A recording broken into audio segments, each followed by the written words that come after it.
है कि बीजेपी ही नहीं चाहती है कि चुनाव हो। चलिए रुक करते हैं बीजेपी कार्यालय का। विशेष संवाददाता जुगल जुड़े हुए हैं। जुगल, वहां पे क्या कुछ प्रतिक्रिया निकलकर सामने आ रही हैं? देखिए, अब कोरोना काल में उपचुनाव नहीं होंगे और इस वक्त हमसे बात करने के लिए हमारे साथ मौजूद हैं कृष्णा गौर जी, विधायक हैं, महिला मोर्चे के प्रदेश प्रभारी हैं, प्रदेश मंत्री हैं। हम उनसे बात करते हैं। चुनाव आयोग ने कहा है कि कोरोना काल में उपचुनाव नहीं कराया जाना चाहिए। क्या प्रतिक्रिया है बीजेपी का, इस पर क्या स्टैंड है? देखिए, चुनाव कराना, कब कराना, कैसे करना, ये सारी जिम्मेदारी चुनाव आयोग की होती है। वही तय करता है कि चुनाव होने चाहिए या नहीं होने चाहिए।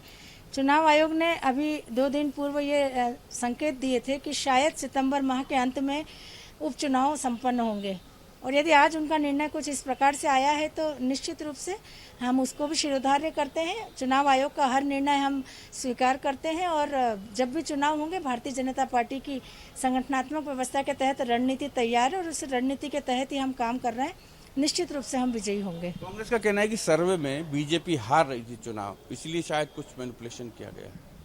देखिए, कांग्रेस की ये बहुत बड़ी गलतफहमी है। वो हमेशा मुंगेरी लाल के हसीन सपने देखा करते हैं। उनको अभी भी ऐसा लग रहा है कि मध्य प्रदेश में उनकी सरकार बन सकती है, जबकि वास्तविकता बिल्कुल उलट है। मध्य प्रदेश की जनता अब भारतीय जनता पार्टी की सरकार चाहती थी, और इसीलिए भारतीय जनता पार्टी की सरकार बनने के बाद एक विश्वास जो लोगों के मन में हुआ, वो हम सबको दिखाई दिया, हम सब ने महसूस किया।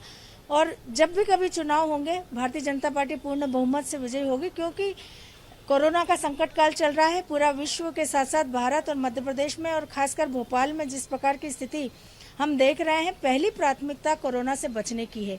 और इसीलिए शायद निर्वाचन आयोग को भी लगा कि चुनाव होंगे तो कहीं ना कहीं असावधानियां होंगी और ज़्यादा संक्रमण फैलेगा, लोगों का नुकसान होगा। इस दृष्टि से आगे बढ़ाने की बात ये निर्वाचन आयोग का फैसला है। निर्वाचन आयोग स्वतंत्र संस्था है, उस पर किसी का अधिकार नहीं होता। और यदि निर्वाचन आयोग ने जो फैसला लिया है उस पर कांग्रेस प्रश्न चिन्ह लगा रही, तो ये उनको सोचना चाहिए कि वो किस प्रकार की राजनीति कर रही है। आपने सुना प्रतिक्रिया?